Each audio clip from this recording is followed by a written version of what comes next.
Hello friends and welcome to Goblin Talks. Today we're going to talk about finding happiness. And I think this is a difficult discussion because happiness is such a hard thing to describe. And I think part of that is that happiness is something different for everybody. And I think part of it is that happiness as we're told it should be, happiness as we're expecting it to look like, is not really, I don't think, what happiness actually is. So what is happiness? Well, for a lot of people, happiness is just having something that's consistent.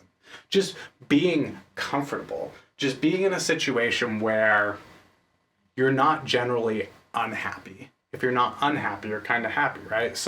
And I think as humans, we expect happiness to be an explosive feeling. And we do have explosive happiness. We could take, for example, like, I'm going to record this trick and I'm going to do one of these. And I'm going to put it on the internet and people are going to say that is the coolest trick I've ever seen, and that's a form of happiness, right? When we see those people liking our post and saying you're the coolest juggler that ever lived, like there's a happiness involved with that, and it's explosive. You feel it right there. You're like, oh yeah, I'm the coolest, and like there's a happiness there, but that's a fleeting happiness. It's not a happiness that lasts past a half hour, an upvote or two. That happiness goes away. So is that really happiness? If it only lasts for, less than a day, is that what we mean when we say, I want to be happy? That's kind of happiness, but no, I don't think that's really what we mean. I think in a lot of cases, happiness is a thing that is about routine. It's about not being miserable. It's about waking up in the morning and saying to myself, you know what? This job isn't the coolest thing I've ever done, but like I'm making a difference. We're doing something that's interesting. So what is happiness composed of? Well, I think there's three components. I think there's the people we're around. I think there's the activities that we do, and then the work that we do, right? The people is pretty clear. The people that you are around most of the time are going to have an effect on how happy you are. If you're around people that are not fun, then your general life isn't going to be fun either. And that could be the people you work with, the people you hang out with, the people that you date, the people that you're in relationships with. It could be your family. And if those people are not fun, then your life's not going to be fun. And then you have to make decisions about how to make your life more fun. And that could be part of the calculus, part of the equation, as you say, well, what's going to make life better? Well, maybe not those people because they're lame. Okay, here's the activities we do. You could decide, oh, I'm going to start juggling because that looks like fun. And then you start doing one of these and you're like juggling and stuff. And then all of a sudden you could find that really this isn't the thing that works for you, right? This is something that makes me happy. But if you started juggling, you might find that you're just frustrated with trying to practice all of these tricks and you're dropping the balls all the time. And all of a sudden you're doing this activity that's not fun.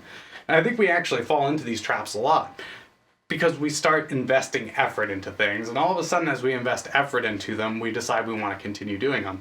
Strangely, this is like relationships too. We get into states where it's like, okay, opportunity cost. I've dropped 5 months into this thing. Can I just stop? No, it's going to make me happy if I just push through. But that's not always the case. Maybe it is too. You might find that as you get farther into juggling, it becomes more fun for you. Right? As soon as I can do a cascade consistently, it actually might be a lot of fun for me. And so this makes it hard to make decisions about what's going to make us happy.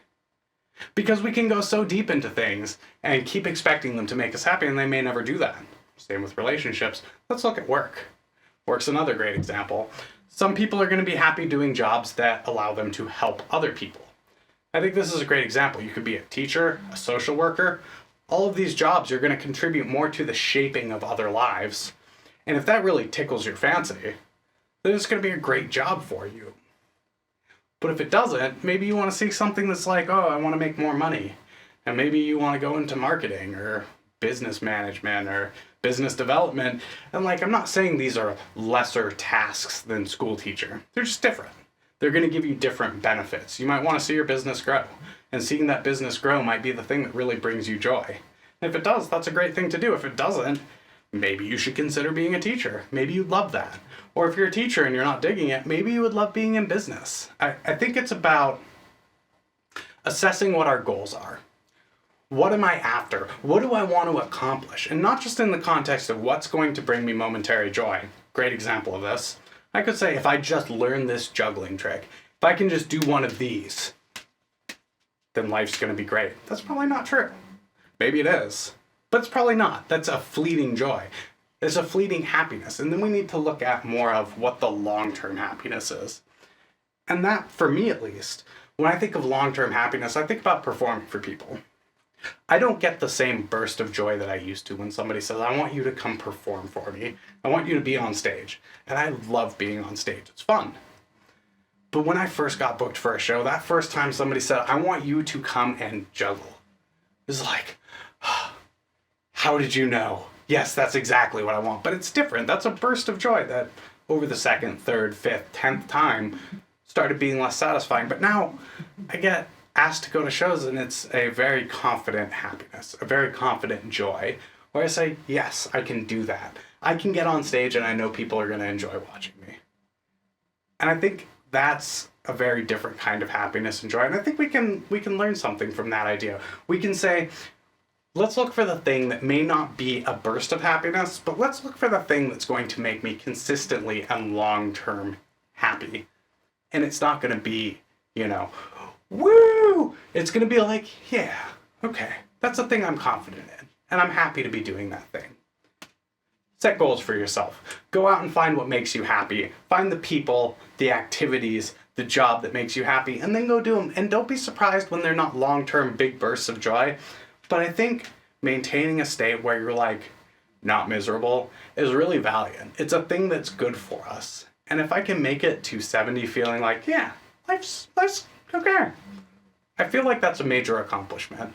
I feel like that's juggling in just a cascade continually, but I'm not dropping the ball.